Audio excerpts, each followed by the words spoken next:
Village computer এডুকেশনে আপনাদেরকে স্বাগত। আজকে আমরা মাইক্রোসফট এক্সেলের একটা নতুন কাজ দেখব। আমরা বিভিন্ন সময় বিভিন্ন রকম মাইক্রোসফট এক্সেলের 2013 টিপস অ্যান্ড ট্রিক্স দেখেছি। আজকে আমরা দেখব এখানে একটা টেবিলের কাজ।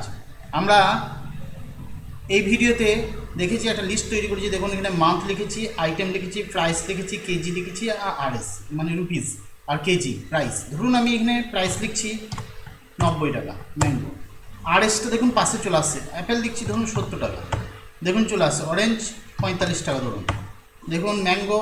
আর যদি এখানে 70 টাকা লিখি 70 টাকা, আরএসটা চলে আসে। এবার কেজি যদি এখানে লিখি, কেজি দেখুন 2 কেজি, 2 লিখলাম, কেজিটা দেখুন পাশে চলে আসছে। 5 কেজি চলে আসছে দেখুন 6।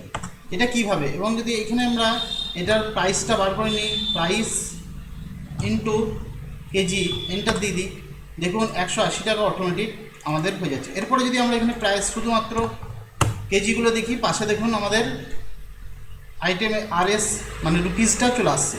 এটা কিভাবে সম্ভব হচ্ছে, এটা কোন সূত্র ব্যবহার করছে, আজকে এটাই শিখব। দেখুন এখানে আমরা যদি লিখি 80 টাকা 80 কেজি মানে প্রাইস, তো চলে আসছে 80 আরএস। এখানে যদি 5 লিখি 5 কেজি চলে আসবে, দেখুন এখানে চলে আসছে অটোমেটিক রেটটা। এই যে কাজটা, এটা কীভাবে সেটিং করলে এই কাজটা হবে। এই ভিডিওতে যারা নতুন এসেছেন তাদেরকে বলব চ্যানেলটিকে সাবস্ক্রাইব করতে। ভিডিওটা যদি ভালো লাগে কমেন্ট, শেয়ার ও লাইক করবেন। চলুন শুরু করা যাক আজকের ভিডিও। আজকে দেখুন আমরা এই মান্থের জানুয়ারি লেখা রয়েছে, আইটেম লেখা রয়েছে ম্যাঙ্গো, অ্যাপেল, অরেঞ্জ, এইভাবে দেওয়া রয়েছে জানুয়ারি মাসের। এবার প্রাইস দেওয়া আছে, কেজি দেওয়া আছে, আরএস দেওয়া আছে। এটা আমরা কিভাবে তৈরি করব। প্রথমে আমরা এই প্রাইসের ঘরটা এখান থেকে এটা সিলেক্ট করে নেব।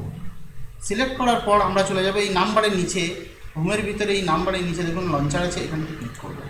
এখানে ক্লিক করার সঙ্গে সঙ্গে দেখুন আমাদের এখানে চলে এসেছে এই ছকটি, এরকম অবস্থায় থাকবে। এবার কাস্টমাইজ ক্লিক করে এখানে আমরা ক্লিক করব জেনারেলের পাশে।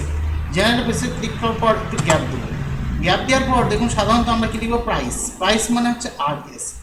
শিফট টিপে ডবল ইনভাইটেড কমা দেবো। শিফট টিপে ডবল ইনভাইটেড কমা দেওয়ার পর লিখবো আরএস, নিয়ে ডবল ইনভাইটেড কমা শিফট টিপে ক্লোজ করে দেবো, নিয়ে ওকে করে দেবো। তাহলেই আমাদের এইখানে দেখুন 90 লিখলেই আরএস চলে আসছে, 70 লিখলেই দেখুন আরএস চলে আসছে, 45 লিখলেই দেখুন আরএস চলে আসছে। এবার কেজিটা কীভাবে করব, প্রথমে এটা সিলেক্ট করে নেবো কেজির ঘরটাকে, তারপরে এখানে নাম্বারে ক্লিক করব। নাম্বারে ক্লিক করার পর আমরা এই অবস্থাতে পাবো। তারপর আমরা কাস্টমে ক্লিক করব। কাস্টমে ক্লিক করার পর জেনারেলের পাশে ক্লিক করে একটা গ্যাপ দেবো। গ্যাপ দেওয়ার পর শিফট টিপে ডবল ইনভাইটেড কমা দেবো, নিয়ে লিখবো কেজি। কেজি লেখার পর আবার ইনভাইটেড কমা ক্লোজ করে দেবো, নিয়ে ওকে করে দেবো। এরপর যদি আমরা এখানে 6 লিখি, দেখুন 6 কেজি, 5 কেজি, 3 কেজি, অটোমেটিক চলে আসছে 2 কেজি। আমরা যদি এখানে প্রাইস লিখে দিই, দেখুন 720, 50, 52, আপনি যাই লিখবেন আরএসটা পাশে চলে আসবে, আর এখানে কেজিটাও চলে আসবে।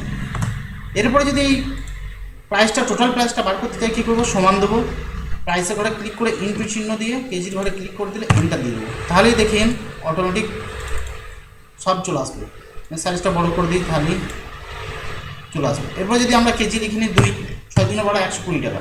এখানে যদি আমরা লিখি অরেঞ্জ 60 টাকা কেজি, দেখুন কেজি 60 টাকা, এন্টার দিলাম, দেখুন আরএস চলে এলো। এবার 2 কেজি, 2 লিখলাম, কেজিটা পাশে চলে এলো, পাশে অটোমেটিক আমাদের এখানে চলে আসছে টোটালগুলো।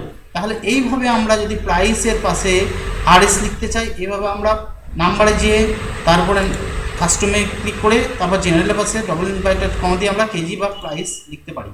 এইভাবে আমরা এই তালিকা তৈরি করতে পারি এবং ডেটা এন্ট্রি করতে পারি। যদি ভিডিওটা ভালো লাগে অবশ্যই লাইক করবেন, কমেন্ট করবেন, শেয়ার করবেন। ভিডিওটা দেখার জন্য আপনাকে অনেক অনেক ধন্যবাদ।